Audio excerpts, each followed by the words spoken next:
Welcome to Gyandhara People Teacher Online Study Point, and today we are going to study about transfer of learning and its theories. Learning transfer, जिसको आप हिंदी में पढ़ते हो अधिगम स्थानांतरण। तो ट्रांसफर ऑफ लर्निंग आपकी वर्ड से आप खुद ही समझ सकते हो कि ट्रांसफर किस चीज़ का होगा। ट्रांसफर होगा नॉलेज का, ट्रेनिंग का और हैबिट्स का। किसमें होगा? From one situation to another. तभी तो लर्निंग का ट्रांसफर हो सकता है एक सिचुएशन से दूसरी तरफ। किन किन चीज़ों का मैंने आपको बताया? नॉलेज, ट्रेनिंग और हैबिट्स का। तो ये एक डेफिनेशन है सोरेनसन द्वारा, और ऐसी कई डेफिनेशंस आप देखेंगे, लेकिन एक इजी लैंग्वेज में देखिए, मैंने यहाँ पर लिख भी रखा है। इजी लैंग्वेज में अगर हम समझें तो ट्रांसफर ऑफ लर्निंग क्या है? एक तरह का प्रोसेस है जो हमें इनेबल करता है, जो भी हमने प्रीवियसली सीख रखा है, जो भी चीज़ें लर्न कर रखी हैं, उससे एक न्यू सिचुएशन में हम कैसे अप्लाई करें। Application of previous gained experiences. ठीक है, तो ये डायग्राम देखिए। सबसे पहले लर्निंग का ट्रांसफर 3 पिलर्स है: अंडरस्टैंडिंग, एक्सपीरियंस एंड देन उनका रिप्रेजेंटेशन। मतलब हम कोई चीज़ सीखते हैं, सीखेंगे, फिर उसको अनुभव करें और अपने उस अनुभव को किसी भी न्यू सिचुएशन पर अप्लाई करना। ये होता है transfer of learning.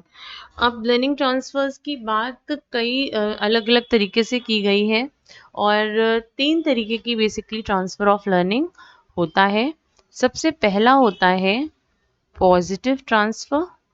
Positive transfer का मतलब ये होता है कि जब हमने कोई लर्निंग सिचुएशन से कोई चीज़ सीखी और प्रीवियसली जो भी लर्न कर रहा है वो हमारी परफॉर्मेंस को बेनिफिट करे, बेनिफिट आवर परफॉर्मेंस, तो वो हम कहेंगे कि वो पॉजिटिव ट्रांसफ़र में है। एग्जाम्पल, जैसे किसी बच्चे ने मैथ्स में एडिशन सीखा और फिर उससे वो मल्टीप्लिकेशन एडिशंस भी सीख गया। तो यहाँ पे क्या हुआ? उसने जो चीज़ की लर्निंग की उसको पॉजिटिवली ट्रांसफ़र किया, यानी कि उससे उसको बेनिफिट मिला। तो इस तरह का ट्रांसफ़र होता है पॉजिटिव ट्रांसफ़र। सेकेंड होता है नेगेटिव ट्रांसफ़र। अगर हमारी लर्निंग हमारी परफॉर्मेंस को अच्छा करने की बजाय हिंडर कर रही है, इट बेनिफिट परफॉर्मेंस नहीं होकर इट हिंडर्स आवर परफॉर्मेंस, तो उस तरह का ट्रांसफ़र नेगेटिव ट्रांसफ़र कहलाएगा। ऐसे इसका एग्जांपल लेते हैं। जैसे एक बच्चा जो है वो BUT बट को करेक्टली डिसप्रोनाउंस कर लेता है, पर PUT पुट करेक्टली प्रोनाउंस नहीं कर पाता है कि BUT बट और PUT पुट में अंतर है। यहाँ पे यू के प्रोनाउंसिएशन में उसने लर्निंग तो ठीक की, लेकिन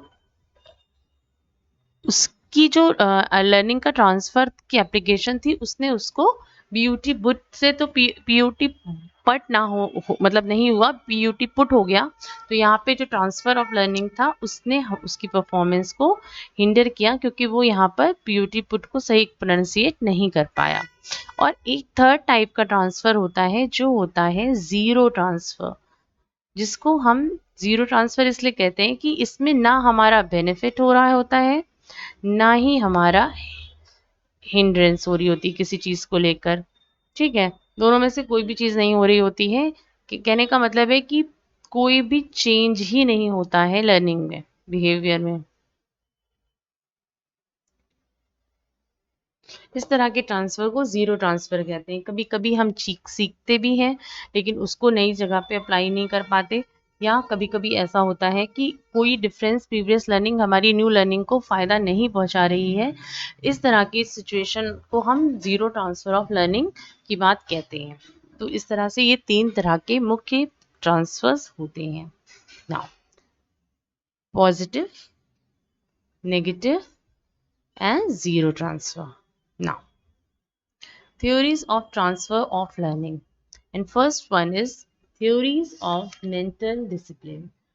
कई सारी लर्निंग थ्योरीज की तरह ट्रांसफ़र ऑफ लर्निंग की भी बात हुई और साइकोलॉजिस्ट हमेशा ये देखते रहे कि ट्रांसफ़र एक जगह से दूसरी जगह आखिर होता कैसे है, कौन कौन से फैक्टर्स हैं, कौन कौन सी चीज़ें हैं जिनसे हम ट्रांसफ़र ऑफ लर्निंग करते हैं। इसमें डिफरेंट डिफरेंट लोगों ने अलग अलग थ्योरीज दी हैं। सबसे पहली थ्योरी थी थ्योरी ऑफ मेंटल डिसिप्लिन, जिसे थॉमस एक्यूनेस ने दी है। ये थ्योरी, इसको हम फैकल्टी थ्योरी भी कहते हैं।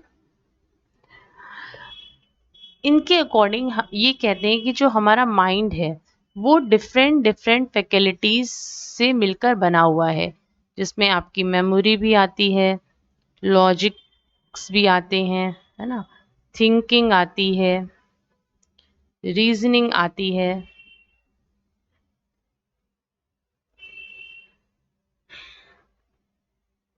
अटेंशन आता है और जजमेंट आता है। और इस तरह की बहुत सारी अलग अलग फैकल्टीज से हमारा पूरा माइंड जो है वो बना हुआ है। इन सब चीज़ें हमारी माइंड में होती हैं। अब उनका कहना ये है कि जैसे जिस तरह से, अगर ये क्या है हमारी, इनको थ्योरी ऑफ मेंटल डिसिप्लिन ने कहा कि हमारी माइंड मसल्स हैं। जैसे हम जिम करते हैं और जिम जाकर अपनी बॉडी मसल्स को इम्प्रूव कर सकते हैं, वैसे ही उन्होंने कहा कि हम अगर माइंड एक्सरसाइज करें तो हम बहुत अच्छे से अपनी लर्निंग को इम्प्रूव कर सकते हैं। और जितनी ज़्यादा हम इन्हें स्ट्रेंथन करेंगे उतनी ही ज़्यादा हमारी जो मसल्स है वो स्ट्रॉन्ग होंगी और लर्निंग ट्रांसफरेबल हो जाएगी। तो इसको चैलेंज दिया एक एजुकेशनल डॉक्ट्राइन थे, सॉरी मतलब एक एजुकेशनल साइकोलॉजिस्ट थे जिन्होंने इस थ्योरी को चैलेंज किया। उनका नाम था विलियम जेम्स। इन्होंने ये बात कही, इन्होंने इन्हीं की बात को कि अपने माइंड को स्ट्रॉन्ग करने से हमें हर चीज़ अच्छे से याद हो जाती है। इस बात को करते हुए इन्होंने कई चीज़ें याद करी, एक बुक की कुछ चीज़ें याद करी, कुछ दिनों बाद उन्होंने एक न्यू बुक पढ़ी, उन चीज़ों को याद किया, और थोड़े दिन बाद वो फिर से पुरानी अपनी बुक्स को जब उन्होंने याद करने की कोशिश की तो वो उन्हें याद नहीं आई।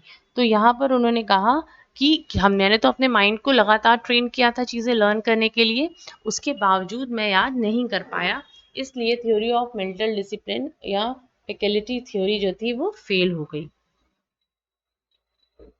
Now next is theory of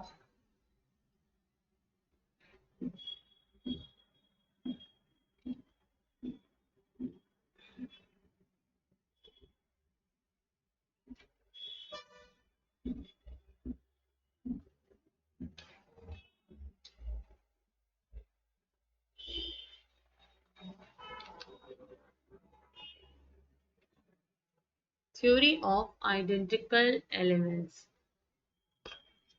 ये थ्योरी वुडवर्थ ने दी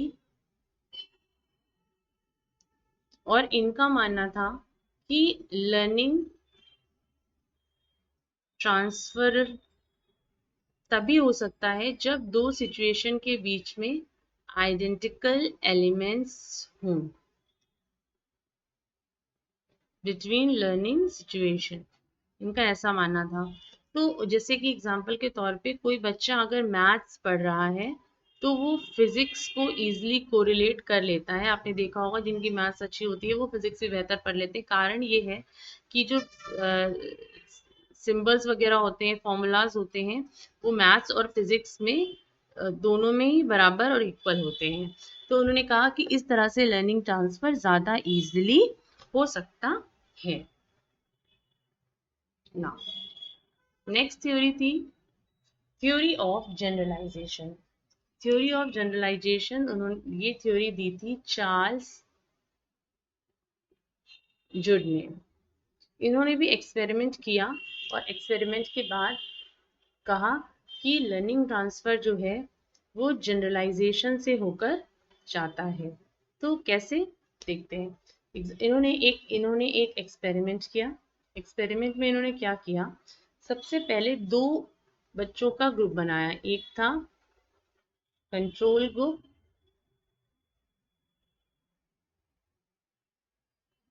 और दूसरा था एक्सपेरिमेंट ग्रुप। यहाँ पे इन्होंने क्या कहा, इन्होंने क्या किया कि प्रिंसिपल एक्सपेरिमेंट क्या था, effect of principle of refraction of light पढ़ना था और बॉयज की एबिलिटी देखनी थी। डार्ट, उन्होंने एक डार्ट रखा, डार्ट को अंडर वाटर रखा और उसमें निशाना लगाना था और इसके लिए उन्होंने दो ग्रुप्स बनाए थे। और जिसमें क्या हुआ, जो एक्सपेरिमेंटल ग्रुप था इसको इन्होंने फुल नॉलेज दी, किस चीज की, principle of refraction of light की। और कंट्रोल ग्रुप को कोई नॉलेज नहीं दी गई और उन्हें सीधे कह दिया गया कि आप डार्ट पे निशाना लगाइए। जब इन्होंने रिजल्ट देखा तो दोनों ही ग्रुप्स को कहा गया एक सर्टेन टारगेट से डार्ट लगाइए, लेकिन दोनों ही ने अच्छा परफॉर्म नहीं किया। इसके बाद क्या हुआ, सिचुएशन फिर बदली गई और इस बार क्या हुआ, निशाना पहले जो टारगेट था वो 12 फीट अंडर द वाटर था, उसके बाद जो निशाना था वो 4 फीट कर दिया गया। और इसके साथ साथ इन्होंने एक्सपेरिमेंट ग्रुप को फिर से एक बार यही नॉलेज प्रोवाइड करी। कंट्रोल ग्रुप को कुछ भी नहीं बताया, लेकिन इस बार जो एक्सपेरिमेंट ग्रुप था उसने बहुत अच्छा परफॉर्म किया। क्यों? क्योंकि वो जनरलाइज कर ले गए उसी फैक्ट को कि 12 फीट अंडर वाटर पे भी यही प्रिंसिपल लग रहा था और 4 फीट अंडर वाटर पे भी यही प्रिंसिपल अप्लाई होगा। तो उन्होंने ये कहा कि जो ट्रांसफर ऑफ लर्निंग है ये, या लर्निंग है, ये तभी अचीव की जा सकती है जो कि जब जनरलाइजेशन का रूल फॉलो किया जाए, यानी generalisation rule that can easily transfer to any situation।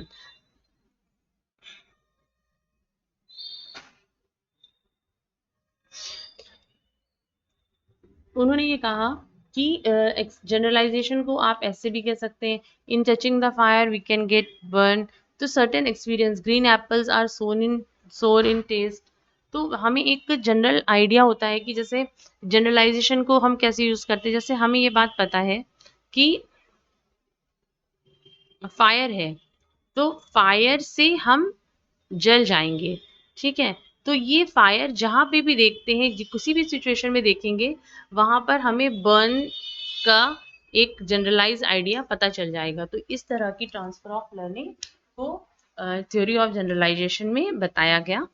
Now next is theory of ideal. Theory of ideals दी थी WC बेगले ने और इनका कहना था कि आइडियल्स के बिना कोई लर्निंग नहीं होती है। ये कह सकते हैं नो लर्निंग विदाउट आइडियल्स। तो कैसे, इसको भी हम एग्जाम्पल से समझते हैं। सबसे पहले उन्होंने क्या किया, एक एक्सपेरिमेंटल ग्रुप था बच्चों का, उसको उन्होंने कहा कि जो आपका अरिथमेटिक का पेपर है, एग्जाम लिए और एग्जाम में कहा कि अरिथमेटिक के पेपर में नीटनेस के मार्क्स मिलेंगे। इसमें नीटनेस की बात की। उसके बाद जब उन्होंने कॉपीज चेक करी तो उन्होंने देखा कि बच्चों ने क्या किया है, अरिथमेटिक का पेपर तो बहुत अच्छा किया है, लेकिन बाकी पेपर्स में उन्होंने नीटनेस का ध्यान नहीं रखा है।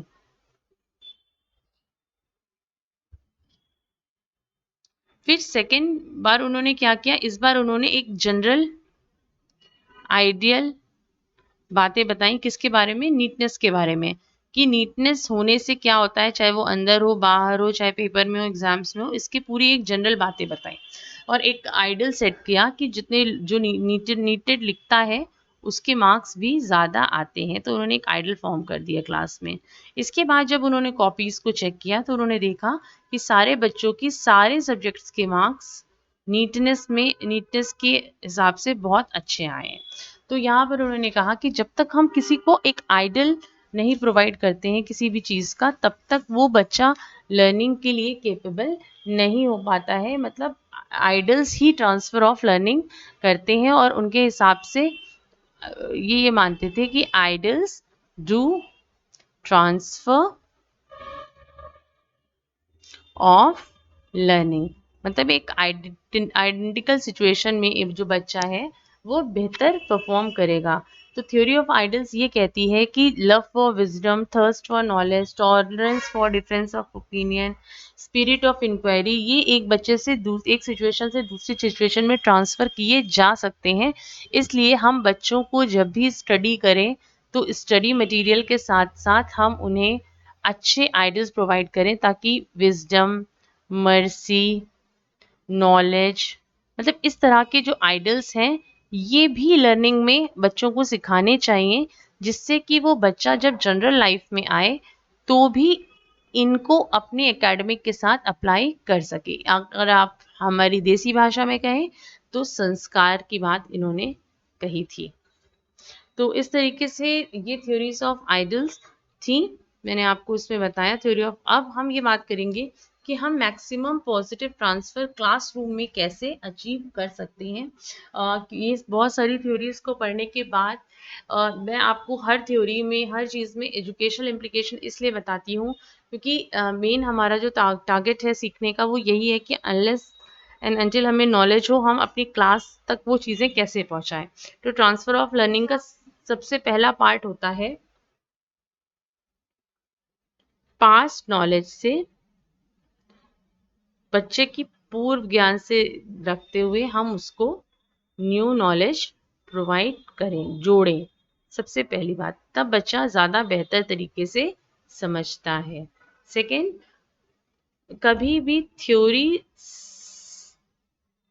के साथ बच्चों को प्रैक्टिकल भी करके दिखाना होता है, तभी बच्चे थ्योरी ऑफ जनरलाइजेशन को फॉलो करते हुए ट्रांसफ़र ऑफ लर्निंग कर पाते हैं। भाई जो उन्होंने पढ़ा है जब वो उसे देखते हैं तो ज़्यादा बेहतर सीखते हैं।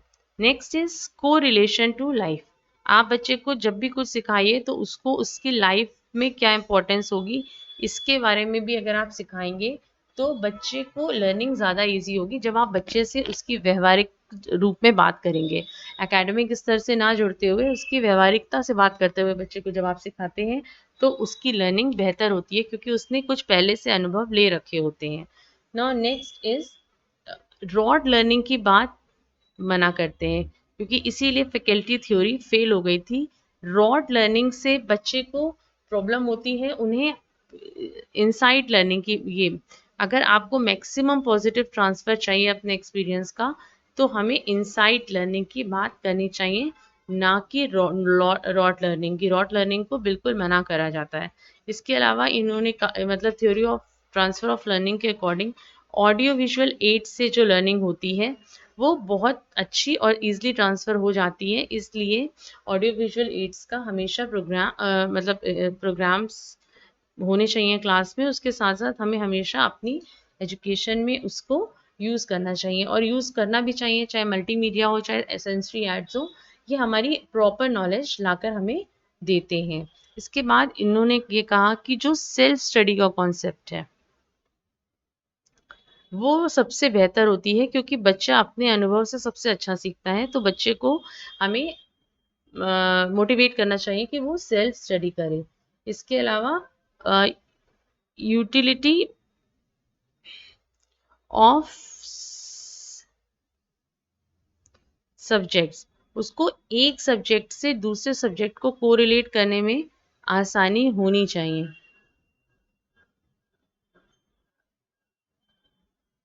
ये इजली कोरिलेशन बच्चे को आना चाहिए। जैसे बच्चे मैथ्स से फिजिक्स करने लगते हैं, या आप कह सकते हो कि एडिशन सीखते हैं, सब्ट्रैक्शन सीखते हैं, और फिर उसी को अप्लाई करते हुए मल्टीप्लिकेशन और डिवीज़न सीख जाते हैं। तो कोरिलेशन बच्चों को बनाना आना चाहिए। इसके अलावा मैक्सिमम पॉजिटिव लर्निंग के लिए बच्चों को रूल्स और लॉज वगैरह अच्छे से पता होने चाहिए, तब बच्चा बेहतर तरीके से आंसर कर सकता है चीज़ों को। और मैंने बताया आर्ट ऑफ ट्रांसफ़र बच्चे को आना चाहिए, एक जगह से दूसरी जगह बच्चे को अपनी लर्निंग को अप्लाई करना आना चाहिए। And final is one should seek maximum positive transfer of learning की तरफ ज़्यादा जाना चाहिए और नेगेटिव की तरफ कम जाना चाहिए।